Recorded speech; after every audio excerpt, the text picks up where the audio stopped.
համեցեք։ Բայց ես ուզում եմ, որ մեր քննարկման մեջ մի հատ մենք փորձենք այնուամենայնիվ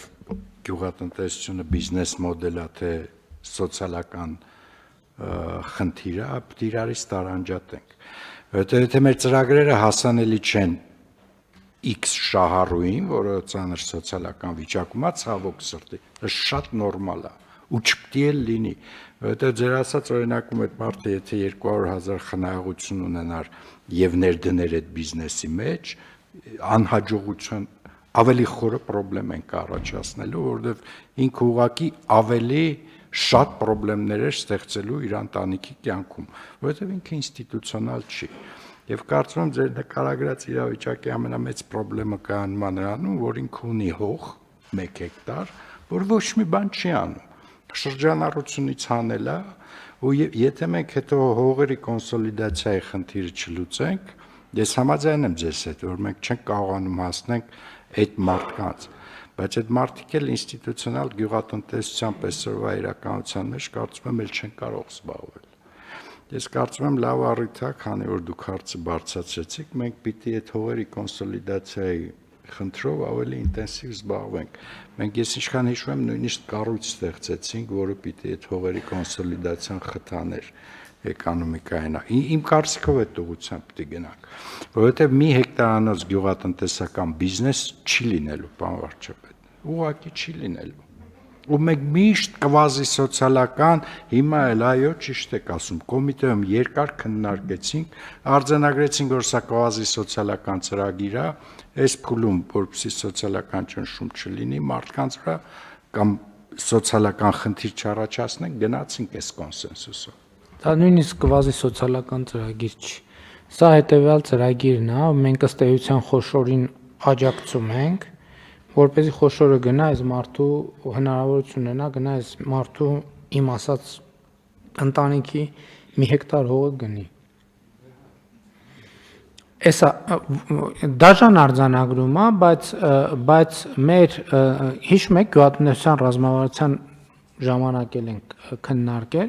ֆունդամենտալ խնդիրն այն է, որ մեր մոտ 1 հեկտար հողի ֆորմալ, նոմինալ առումով 1 հեկտար հողի մշակման վրա զբաղված է անտրամաբանական թվով շատ մարդ։ Եվ հետևաբար այս խոսակցությունից ելքը էլի վերադառնում ենք բանին։ Կարճաժամկետ լուծում չունի այս խնդիրը, չի լուծվելու կարճաժամկետում։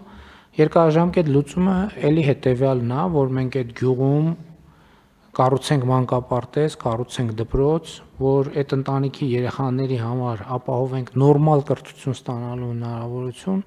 որ այդ երեխեքը սովորեն եւ ոչ գյուղատնտեսական ոլորտում աշխատանքի շուկայում մրցունակ լինեն, գյուղում ապրեն, բայց աշխատեն այլ ոլորտում։ Իսկ գյուղատնտեսությամբ զբաղվեն նրանք, ովքեր կարողանում են հողերը կոնսոլիդացնել, ներդրումներ անել եւ գյուղատնտեսությունը դարձնել շահութաբեր ոլորտ, որովհետև այո, մեր վերլուծությունը դա ցույց տալիս, որ տենց բիզնես մոդել չկա, որ մարդը 1 հեկտար հող մշակի եւ չլինի աղքատ։ Դրա համար էլ ինքը չի մշակում, դրա համար էլ ինքը արդեն սև ցուցակում է, որովհետև համակարգը իրան արգելում է ըստ էության անլուր ձևով համակարգը արգելում է իրան զբաղվել գյուղատնտեսությամբ, ասում է մի զբաղվի գյուղատնտեսությամբ։ Դե հիմա կոնկրետ այդ ընտանիքի տղամարդը, որի մասին ասում եմ, ինքը շինարարությունում էր աշխատում, որպես բանվոր էր աշխատում։ Ես էլ իրան տեղում ճիշտն ասած այդ նույն խորհուրդը տվի։ Ասի լավ, հիմա բանվոր եք աշխատում, հիմա ձեր խնդիրը պարզ է, որ գյուղատնտեսությունը չի ստացվելու, մանավանդ դուք էլ ցանկություն չունեք, հիմա պետք է մտածեք ոնց անեք, որ ձեր որակավորում բարձրացնենք, ասենք ուղակի բանվորից անցում կատարեք, ասենք ենթադրենք, չգիտեմ, սալիկ շարեք, որպեսզի ավելի բարձր աշխատավարձ ստանաք, հաջորդ փուլը, չգիտեմ, կռունկավար դառնաք, տրակտորիստ դառնաք եւ այլն, որպեսզի ավելի բարձր աշխատավարձ ստանաք։ Հա, արդյունքում էլ մենք ըստ էության այդ խոշորներին գումար ենք ուղում, թաքնված մեսեջ ենք տալիս, ասում ենք, եթե հիմա 100 հեկտար մշակում ես, մյուս տարի գնա 101 հեկտար մշակի, մյուս տարի 102 հեկտար մշակի, կամ 50 ես մշակում, 55 մշակի, 60, հա, դա ճանապարհը, ուրիշ ճանապարհ չկա։ Եվ հողերի կոնսոլիդացիայի հարցն էլ ըստ էության պետք է լուծվի, որովհետև մենք նախկինում էլ վերլուծություն ենք արել, որ գյուղատնտեսությունը շահութաբերության շեմը, չեմ հիշում, 20 հեկտարից թե 30 հեկտարից, հիմա թիվը կսխալվեմ, բայց շեմ կա, որից բարձր բան չի անում։ Եվ երևի ազնիվ պետք է ուղիղ մեր մարդկանց հետ այս խոսակցությունը ունենանք, որովհետև գնում ենք իսկապես այդ հարցերին պատասխան չկա։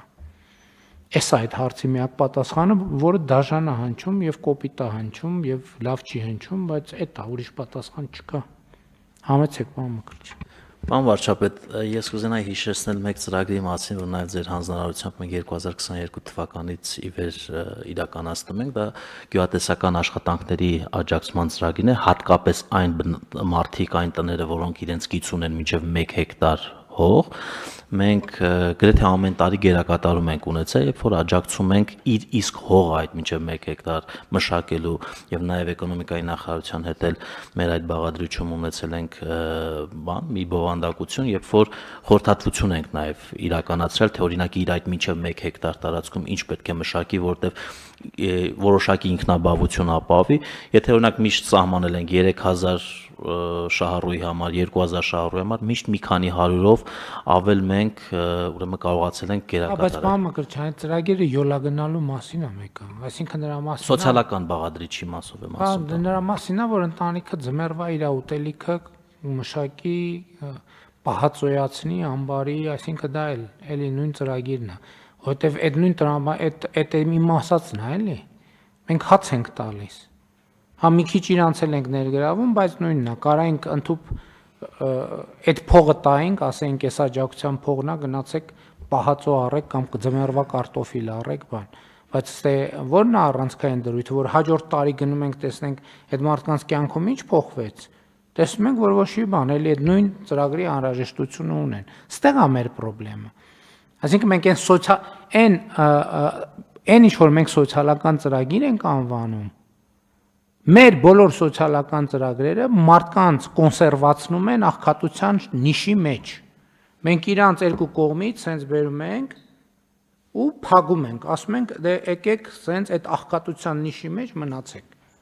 Ինչի համար ենք դա անում։ Դա ոչ մի օգուտ չի տալիս, ոչ մի օգուտ։ Եվ ընդ որում սա շատ կարևոր է սրա մասին հրապարակային խոսել, որ մտածելակերպի փոփոխությունը տեղի ունենա։ Ես այո ասում եմ եւ ինչ որ առումով ել եմ ասում, գիտեք, ինչ կան դեպքեր, պարզա որ ամեն ինչի մեջ կա առանձնահատուկ դեպք, մի հատ, երկու հատ, 10 հատ, 100 հատ, կարող են լինել դեպքեր։ Բայց ըստ էության այս մեր սոցիալական տրամաբանությամբ աշխատող ծրագրերը մարդկանց ստացնելու մասին են, ուրիշ ոչ մի բանի մասին է։ Մարդկանց ազատությունից զրկելու մասին են, մարդկանց հնարավորությունից զրկելու մասին են, մարդկանց հեռանկարներից զրկելու մասին են։ Որովհետև այս սա սերնդեսերունդ փոխանցվում է։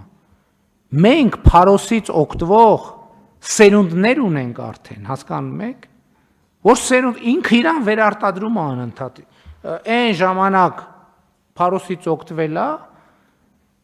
հետո հաջորդ սերունդն է փարոսից օգտվում, հետո հաջորդ սերունդը, դա կյանքի մասին իրանց պատկերացումը մեր աջակցությամբ ամրագրվում է, որ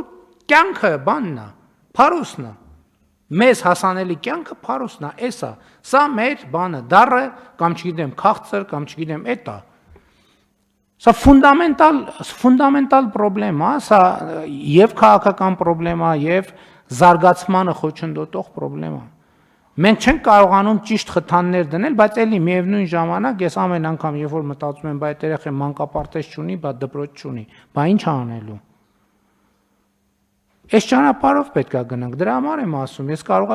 չգիտեմ, ես 1 միլիարդ ստեղ դնել ճիշտ է, կարող է պետք է տանել 2 նոր մանկապարտեզ նորոգել։ Որովհետև սա մեր կյանքում բան չի փոխում, տարվա վերջում ասում ենք, վայ, 2 ֆուռ ավել ցորեն ունեցանք, էս ինչ լավ է։ Հա, շատ լավ ունեցանք, բայց ոչ մի բան չի փոխում, բացարձակ բան չի փոխում։ Բայց ես դեմ չեմ այս ծրագրի ընդունման, պարոն Թովմասյան, դուք բան ունեիք ասելու։ Շնորհակալություն, մեծարգո վարչապետ, պարոն Գրիգորյանը ըստ էության ասաց այն ինչ ուզում եմ ես ասեի, խոսքը վերաբերում է հողերի կոնսոլիդացիային եւ որպես մի օրինակ եթե բերեմ, Խորհրդային միության փլուզումից հետո գյուղատնտեսական հողերի բաշխվածության ժամանակ ընդհանրապես կարելի ասել հաշվի չի առնվել այդ արդյունավետ օգտագործման կտորը, այն է իմ ընտանիքին պատկանում է 6000 քառակուսի մետր հող 20 մետր ճակատով եւ 300 մետր երկարությամբ։ Այսինքն, երբ որ մենք վերցնենք, ասենք, աջակցություն թեկուզ այդտեղ ցորեն, թեկուզ այլ մշակաբույս մշակելու, առնվազն այդ հողին մոտենալու այդ խնդիրն է այդտեղ արդեն արկա լինում եւ վերջի վերջո ընդհանրապես եկամտաբերություն էլ չի մնում։ Մենք տարիներ շարունակ մշակել ենք նախկինում եւ այո, կիսում եմ ձեր ասած խոսքը, այստեղ մենք մեծ ուշադրություն պետք է դարձնենք կոնսոլիդացիայի վրա, որ հարցը լուծենք, այլապես լուծում չի ունենալու այս խնդիրը։ Պարոն Թովմասյան, դուք այդ նկարագրեցիք լավագույն իրավիճակը, ինչ ասացիք, քանի մետր հող, ինչքան ճակատով եւ 20 մետր ճակատով 300 մետր երկարությամբ։ բայց այդ ուրիշ բան կա, որ մարդը ենթադրենք սեփականաշնորհման արդյունքում ստացել է, ասենք, 1 հեկտար հող, ասենք 350-ը մի տեղ է, 350-ը 15 կիլոմետր դեպի հյուսիս, այն տակի մնացած 300-ն էլ 32 չէ, կամ 8 կիլոմետր դեպի հարավ։